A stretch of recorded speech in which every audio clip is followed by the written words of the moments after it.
안녕하십니까? 이번 시간에는 삼성전자 지금 사도 될까요?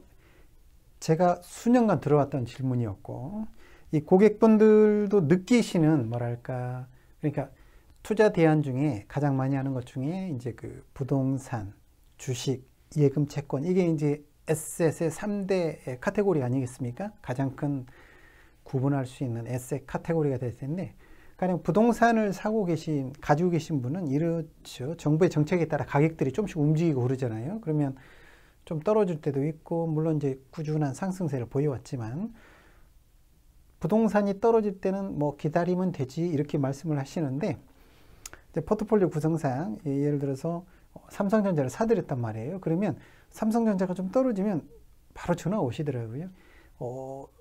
어떻게 해야 되느냐, 팔아야 되는 거 아니냐, 뭐 이런 식의. 그래서 어쨌든 삼성전자가 말이죠. 주가가 꾸준히 올랐다는 거 여러 가지 뭐 정보를 통해서 충분히 들으실 수 있을 텐데, 그러면서 이제 삼성전자가 오르면 또 이렇게 물어보시는 거죠. 삼성전자 사야 되나?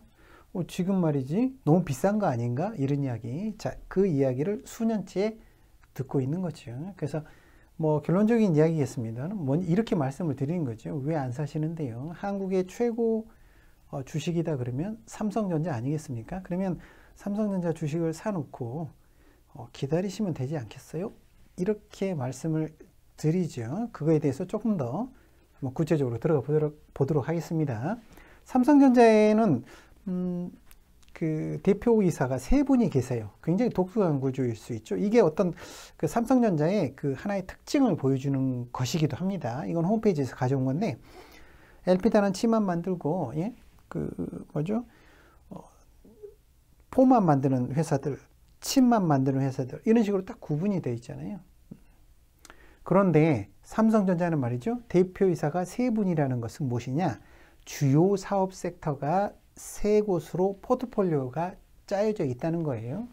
그러면 이제 이쪽은 이제 그 칩이죠. 메모리 칩 관련돼서 일반적으로 반도체 관련되는 사장님이 계시고요. 대표이사님이 계시고요.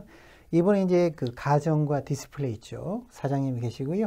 이분은 광고에서 몇 번 보셨을 거예요. 그렇죠. 주로 모바일, 그러니까 스마트폰 이쪽에 대표이사님 세 분이, 그래서 포함해서 세 분이 계신 거예요. 그 말은 사업 영역이 세 가지 주요 파트로 구성되어 있다는 거예요. 전자회사 대부분들이 보면 메모리 칩이다, 뭐 반도체 칩이다 그러면 반도체만 하는 경우가 대부분이고, 스마트폰을 한다 그러면 스마트폰을 만드는 회사가 대부분일 것이고요. 디스플레이를 한다 그러면 디스플레이만 만드는 가전만 하는 회사가 대부분일 텐데, 삼성전자는 말이죠. 이 세 개의 사업군을 한꺼번에 한다는 거죠. 그 말을 다른 각도에서 보면 반도체가 안 좋을 때도 있었잖아요. 반도체가 안 좋을 때는요, 가전이 버텨요. 그러다가 말이죠, 모바일, 스마트폰이 또 한 번씩 이렇게 쫙 올라오고 그렇습니다. 그러니까 이 사업 구조 세계가 유기적으로 돌아가기 때문에 이렇게 생각할 수 있을 것 같아요. 삼성전자가 쉽게 실적이 확 떨어지거나 이렇지 않게 될 수 있는 그런 바탕이 무엇이냐 그러면 사업 포트폴리오가 굉장히 어떻게 보면 좀 안정적으로 구성되어 있다라고 하는 거죠. 그래서 삼성전자를 가지고 좀 장기적으로 투자하셔도 됩니다라고 말씀드릴 수 있는 게, 각 사업 섹터의 전망을 저희가 확 할 수는 없는 거예요. 쉽지 않은 일이죠. 그렇지만 이렇게 구성이 되어 있을 때는 뭔가 좀 한쪽 사업이 좀 힘들더라도 다른 쪽 사업이 갈 수도 있겠구나, 이렇게 생각하셔도 된다는 거죠. 연봉이요, 기본적으로 30억이 넘으시더라고요. 많이 받을 때는 제가 한 부회장님이신가 어떤 분은 100억까지도 받는 걸 봤는데, 이렇게 연봉을 많이 받는 분은 삶이 어떨까요? 네, 누가 좋을까 봤더니 제 생각인데요, 사모님이 좋으실 것 같아요. 이분들은 정말 온 마음과 몸과 마음을 다해서 일을 하실 테니까 삶이 자기 게 아닐 수도 있겠다라는 생각이 들어요. 이 자리에 올라가실 때 얼마나 힘들었을까? 부럽다. 자, 그러면 이제 부분별 영업이익을 세 가지 섹터로 나눠 있다고 그랬는데, 그러면 어떻게 한번 구성이 되었나 보면요, 반도체가 아무래도 제일 커요. 전체 차지하는, 그러니까 영업이익에서, 그러니까 결국은 영업이익이 돈을 많이 버는 게 제일 중요한 거잖아요. 그러면 보시면 반도체가 제일 많이 벌고 있어요. 제일 많이 벌고 있고요. 그 다음에 섹터는 이제 디스플레이와 가전이죠. 그 다음에 이제 모바일. 그래서 디스플레이와 가전은 상대적으로 조금 더 낮고요. 마진율도 좀 적어요. 그리 높지는 않습니다. 자, 그리고 이제 우리가 잘 알고 있는 스마트폰이 있는데 하나 밑에 제일 먼저 하만이라고 나와 있죠. 이게 우리가 고급차들 타보시면 그 안에 스피커 시스템들이 전부 스피커는 하만 거거든요. 그러면 삼성전자가 왜 또 그 대단하냐라는 걸 또 다른 각도에서 보면 풍부한 현금이 있기 때문에 성장 동력을 위해서 어떤 데 투자해야 되겠어 라고 한다면 이렇게 사드릴 수 있는 거죠. 굉장히 중요한 겁니다. 어차피 우리가 그 어떤 사업 분야를 처음부터 끝까지 모두 다 이렇게 만들어낼 수는 없는 거거든요. 요즘 특히 트렌드가 뭡니까? 성장 유망 분야를 사드리는 거죠. 사업 부분을. 그렇게 해서 하는 거예요. 구글의 유튜브도 마찬가지잖아요. 유튜브를 밖에서 사온 겁니다. 처음에는 비쌌다, 뭐 어쩌다 말이 많았지만 지금은 효자죠, 효자. 같은 논리예요. 하만은 이제 장착이 되고 시너지를 내게 되면 이제 실적이 좀 더 좋아지겠죠. 부분별 영업이익은 역시 반도체가 가장 크구나. 이렇게 이해하시면 될 것 같아요. 이 세 사업 부분이 유기적으로 연결이 되고 있구나. 자, 그러면 실적 전망을 조금 더 살펴보면요. 굉장히 좋았을 때가 있었죠. 25% 언저리 있었던 영업이익률. 저는 개인적으로 영업이익률을 좀 중요시 생각하거든요. 그래서 영업이익률, 우리가 이제 주식 투자를 할 때 영업이익률이 10%가 넘어가면 좋은 회사구나 이렇게 생각하셔도 무방하겠습니다. 그런데 정말 좋을 때는 24%도 나왔던 거죠. 24%까지 나왔단 말이죠. 자, 그러면 24%까지 나왔다는 것은 뭘 의미할까요? 24%까지 나왔다는 것은 어마어마한 수익률을 기록하고 있었다는 거예요. 그러면 24%까지 기록을 했을 때는 그 어마어마하게 돈을 벌었을 텐데요. 그 이후에 보시면 꽤 떨어지죠. 네, 10%대로 떨어져요. 그렇게 되면 우리가 이제 이렇게 생각하죠. 야, 이게 영업이익률이 반토막이 났으면 굉장히 주가가 떨어져야 되는 것이냐? 그렇지 않았더란 말이죠. 왜 그런가 보면 결국은 나중에는 또 다시 우상향하리라는 것을 믿고 있을 뿐만 아니라 사업 부분이 이렇게 안정적으로 쪼개져 있기 때문에 크게 떨어지지 않을 것이다. 예를 들어서 한 가지 예를 들어보죠. 반도체 가격이 떨어진대요. 메모리 칩 가격이 떨어진대요. 그러면 삼성전자 영업이익이 줄어들 수는 있겠죠. 그런데 곰곰이 생각해 보세요. 경쟁 회사는 얼마나 더 힘들겠습니까? 삼성전자도 힘든데 경쟁 반도체 회사들이 얼마나 더 힘들까요? 그렇죠. 그래서 시장에서 실제 그렇습니다. 반도체 회사들이 지금 살아남은 회사가 몇 개 없어요.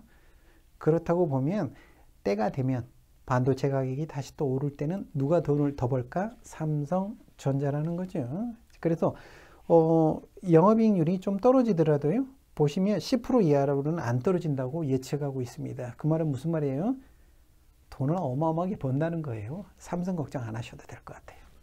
어르신들 보면 삼성 걱정 좀 하시던데 걱정 안 하셔도 됩니다. 삼성은 잘 나갈 거예요. 적어도 제가 사회생활 하는 동안에는 잘 나갈 거예요. 100년, 200년 동안 계속 잘 나간다. 이건 말을 못하겠지만 말이죠. 그래서 나중에는 17% 정도 예상하고 있죠. 자, 이런 전망들은 뭐냐? 기본적으로 버틸 거라는 거고요. 한 가지 또 재밌는 게 보시면 순차익금이라는 게 있어요. 자, 그리고 이제 기본적으로 이런 화면들에 나온 이런 자료들은요, 우리가 포털 사이트라든가 증권사 뭐 이렇게 리포트에서 쉽게 찾을 수 있는 것들이에요. 그러니까 뭐 제가 대단한 자료를 갖고 온 건 아니니까 오해하지 마시고. 자, 순차익금에 보시면 마이너스로 표시가 되어 있어요. 그 말은 무슨 말이냐면 돈을 빌린 것보다 가지고 있는 현금이 더 많다는 거예요. 그러면 대략 지금 한 100조 원짜리예요. 그러면 삼성전자가 현금을 좀 모아봐. 그러면 100조가 딱 모일 수 있다는 거예요. 어마무시하죠. 그 말은 무슨 말이냐면 삼성전자가 자, 이런 부분에 투자를 좀 하고 싶은데 그러면 실탄이 충분하다는 뜻입니다. 이게 굉장히 중요한 거예요. 우리가 회사가 힘들어지고 그러면 이제 현금이 줄어들잖아요. 그러면 돈을 벌 수 있는 기회가 있는데도 거기에 투자를 못하는 경우들이 생기잖아요. 그러면 성장에 제한을 받아요. 현금이 충분히 쌓여 있다는 건 뭐예요? 좋은 기회가 생겼을 때 얼마든지 또 치고 나갈 수 있는 체력이 있다는 거예요. 그 말은 장기적으로 볼 때 주가가 좀 흔들리는 구간이 올 수는 있겠지만 뭐다? 견디면 된다는 거예요. 그러면 이제 지금은 4차 산업혁명 시대라는 말을 한 거죠. 4차 산업혁명을 저는 한마디로 이제 이렇게 표현해요. 저는 이제 그 공대를 나온 게 아니라 상대를 나왔으니까 이해도가 좀 떨어질 수는 있겠지만요. 모든 것이 연결되고 지능화된다. 저는 이렇게 표현을 하거든요. 모든 것이 연결됩니다. 그럼 4차 산업혁명 시대 모든 게 연결되려면 어때요? 뭐로 연결하죠? 결국은 데이터를 주고받는 거예요. 수많은 데이터를 주고받으면서 연결이 되는 겁니다. 그러면 그 수많은 데이터를 가지고 있어야 되고 저장해야 되겠죠. 뭐가 필요하다고요? 칩이 필요한 겁니다. 빠르고 저전력으로 그렇죠. 처리할 수 있는 최고의 칩을 만들 수 있는 회사가 어디죠? 바로 삼성전자가 되는 거죠. 예를 들어서 그 데이터 센터, 그러니까 뭐 구글, 아마존 이런 데서도 데이터 센터를 운영할 텐데 그 데이터 센터라는 게 즉 4차 산업혁명이 수많은 데이터를 가공하고 전략을 분석하고 하려면 그 많은 데이터를 다뤄야 될 텐데 그 많은 데이터를 어디에 담아 놓느냐? 큰 사막 같은 데다가 어마어마하게 큰 건물을 지어놓고 그 안에서 데이터를 다 저장 관리하잖아요. 그럴 때 필요한 최고의 칩이 역시 삼성전자 칩인 거죠. 그러니까 4차 산업혁명이 된다고 그래서 어느 날 갑자기 삼성전자가 위축되느냐? 아니요. 여러 가지를 준비하고 대비하고 있고요. 그리고 또 역시 사업 포트폴리오가 다양하게 구성이 되어 있기 때문에 시너지를 내게 되면 4차 산업혁명도 결코 밀리지 않고 삼성전자가 충분히 치고 나갈 수 있을 것이다. 저는 그렇게 생각을 합니다. 자, 그리고요. 이제 다 떠나서 이제 마지막으로 이걸 하나 또 보여드리고 싶어요. 자, 그러면 우리가 삼성전자 주식이다. 그러면 위험하다라는 말 할 수 있잖아요. 그러면 정기예금 할래요. 자, 좋았어. 정기예금 하면 얼마 받습니까? 1%대, 1% 언저리 이 정도밖에 정기예금 못 받죠. 안전할 수는 있겠죠. 근데 물가 상승률, 실질적으로 체감하는 물가 상승률까지 감안을 하면 이자가 아닌 거지. 자, 그런데 삼성전자는 이제 분기, 쿼터로 배당을 합니다. 지금 이제 제가 이 동영상을 찍고 있는 이 순간에 한 5만 원, 6만 원 이제 주가가 왔다 갔다 하고 있는데 지금 삼성전자를 사게 되면 배당만 받아도 수익률이 2.5% 이상 나온다는 거예요. 자, 다시 한번요. 배당을 받은 것만도 수익률이 2.5%가 나온다는 겁니다. 대략. 그 말은 무슨 말이에요? 주가가 떨어지면 기다리면 돼요. 배당 받으면서 기다리면 됩니다. 주가가 오르면요? 더 버는 거예요. 그렇죠? 삼성전자는 한국을 대표하는 주식이자 가장 안전한 자산에 속할 수 있다는 게 뭐냐? 상대적으로 배당을 스테이블하게 안정적으로 주고 있기 때문에 정기예금만큼 이제 안전하다고 말하는 것은 오해겠지만 삼성전자를 사서 기다리면 배당을 받아서 기다릴 수 있고요. 시황이 좋아져서 주가가 오르면 그거는 별도 소득이 되는 겁니다. 괜찮지 않습니까? 삼성전자 지금 사도 되나요? 네, 사셔도 됩니다. 다만 기다릴 수 있는 여유 자금이면 왜 투자하지 않으세요? 사셔도 됩니다. 이번 시간은 이렇게 마치겠습니다. 수고 많으셨습니다.